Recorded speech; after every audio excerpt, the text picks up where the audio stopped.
Alors, je tiens entre mes mains l'œil de ma rivale. C'est probablement l'un des plus célèbres wax ici en Afrique. Mais beaucoup de gens ne savent pas que ce pagne n'est pas africain. Et pour vous montrer à quel point il a réussi son usurpation d'identité, je vais interroger les gens pour leur demander quelle est l'origine de ce tissu. On va écouter leurs réponses.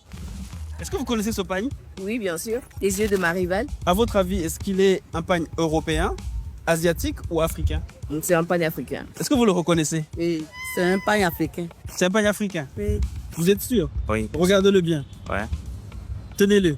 C'est pas africain. Non, ce pagne est un pagne asiatique. Si c'est pas africain, c'est sûr que c'est asiatique. Africain, Non. européen ou asiatique? Bon, asiatique, hein? C'est des trucs qui viennent de la Hollande, je pense. C'est un pagne européen. C'est un pagne asiatique. Est-ce que vous pouvez toucher? C'est un pagne européen. Oui. C'est un peu comme hollandais. Oui. Le pagne hollandais, c'est du Vlisco.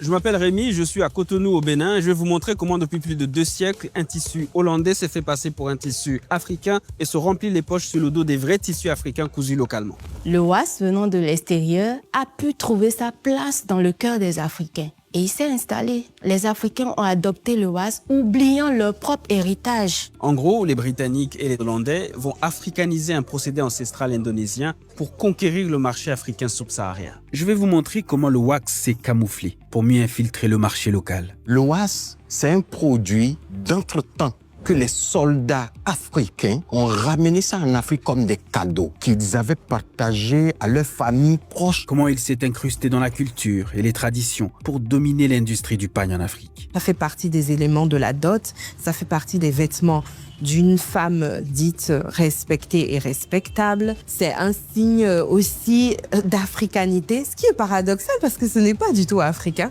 Un tissu imposteur qui rapporte à la marque Vlisco des centaines de millions d'euros chaque année. Donc, l'argent repart dans leur poche. Et qu'est-ce qui nous revient à nous? Est-ce qu'il ne vaut pas mieux que nous travaillions nos matières, nos intrants, que d'enrichir d'autres personnes? Personne ne va faire le combat pour nous. On doit le faire nous-mêmes. Mais le consommateur également doit pouvoir dire « je ne veux pas de ceci, je veux plutôt de celui-là qui vient de chez moi, qui me parle, qui a un lien avec moi ».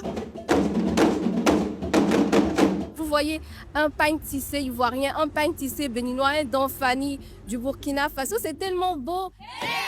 Et quand vous voyez nos enfants habillés en canevas, comme on le dit chez nous ici, ça leur permet d'être eux-mêmes tout en plaisant au monde. Si nos pagnes locaux pouvaient se peiner à faire une grande pub comme le fait Vlisco, je pense qu'il y aura une concurrence très rude. Mais vous verrez surtout que derrière tout ça se cache un problème beaucoup plus profond. L'idée que la bonne qualité vient toujours d'ailleurs, que n'est bien habillé que celui qui porte les vêtements de l'Occident. C'est le complexe de la veste. Malheureusement, il est très développé aujourd'hui, aussi bien au Bénin que dans beaucoup d'autres pays africains.